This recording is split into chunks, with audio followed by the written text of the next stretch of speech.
sedih. Sedih terus susah. Sedih. Terus apa lagi yang kita rasakan? Lapar. Kodenya jelas sekali tadi. Sedih, kita merasa ditinggalkan, kita merasa kehilangan, apa lagi? Kesepian.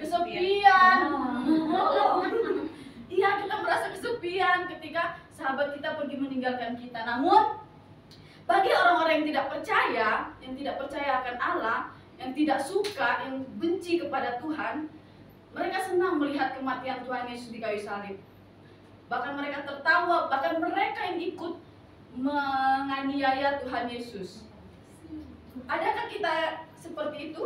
Di antara kita seperti itu? Tidak. Mungkin zaman sekarang penganiayaan Tuhan Yesus bukan kita menganiaya Tuhan Yesus dengan dicambuk ya, kita cambuk Tuhan Yesus bukan. Kita pukul Tuhan Yesus, kita cubit bukan. Namun dengan bukan kita sliding Tuhan Yesus bukan. Tapi dengan cara kita berbohong, kita sudah menganiaya Tuhan Yesus. Dengan kita pulang terlambat sekolah, kita menganiaya Tuhan Yesus. Nggak sekolah minggu. Terus sekolah minggu, udah tahu sekolah minggu bangunnya siang. Itu sama dengan menganiaya Tuhan Yesus. Padahal Tuhan Yesus sudah susah payah. Sudah susah payah menebus kita dari dosa, tapi kita enak-enak saja menganiaya Tuhan Yesus dengan segala tingkah laku kita, dengan segala perbuatan kita. Masih adakah di antara kita adik-adik di sini yang suka menganiaya Tuhan Yesus? Ada banyak. Termasuk Kak Celia ya.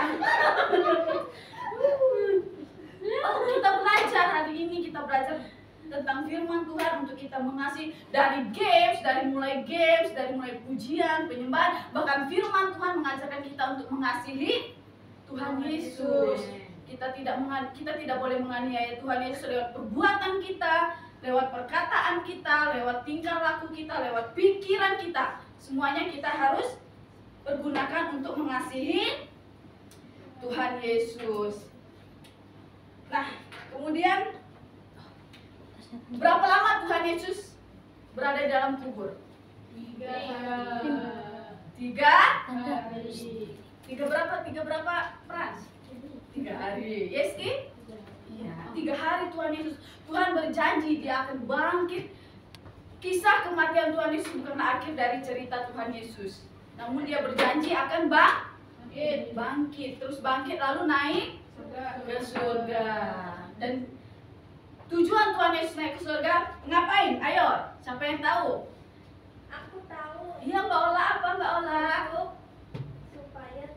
Supaya Tuhan bisa mengirimkan penolong. Apakah itu? Roh Kudus. Iya. Rido? Mengapa Tuhan Yesus naik ke surga? Untuk anak harus. Rido? Diri sudah tua. naik supaya dia turun.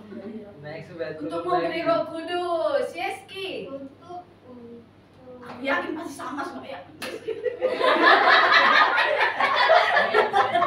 Yeski kompak.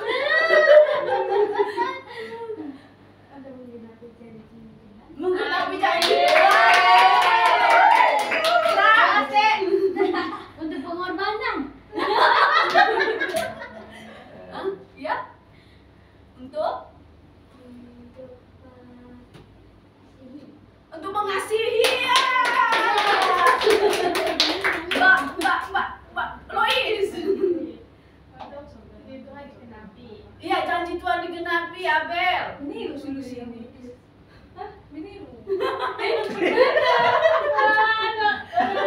Abel? Untuk memberi Roh Kudus, Nana. Itu. Iya. Iya, betul. Untuk supaya murid-murid Yesus itu berani tanpa Yesus. Iya, berani tanpa Yesus. Namun ada satu hal yang adik-adik lupakan. Apakah itu? Tujuan Tuhan Yesus naik ke surga adalah untuk menyediakan tempat bagi kita. Amin. Amin.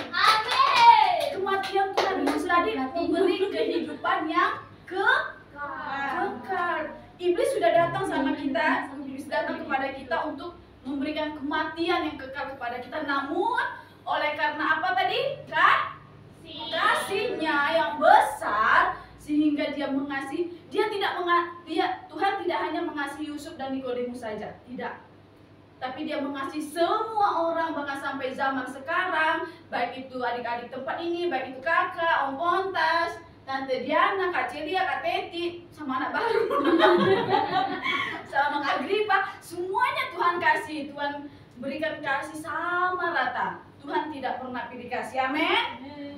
Maka dari itu, untuk membalas setiap kebaikan Tuhan, membalas kasih Tuhan yang Tuhan nyatakan dalam kehidupan kita, mari kita memberikan hidup kita kepada Tuhan lewat perkataan kita, lewat perbuatan kita. Dengan cara apa? Ibadah, rajin ibadah, sekolah minggu, lalu baca Alkitab. Kayak di grup ya, kakak sering kali lihat di grup, Yeski rajin kali. Rajin kali kirim-kirim firman Tuhan.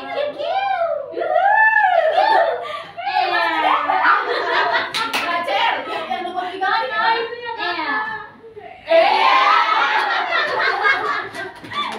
Iya.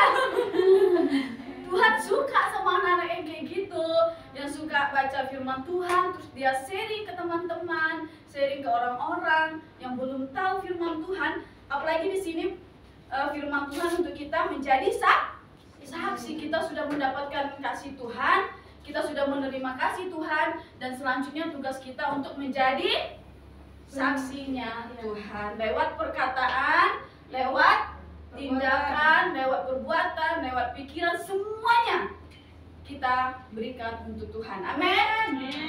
Puji nama Tuhan. Demikian cerita firman Tuhan. Hafalan Kak. Oh iya, ada hafalan ada ya?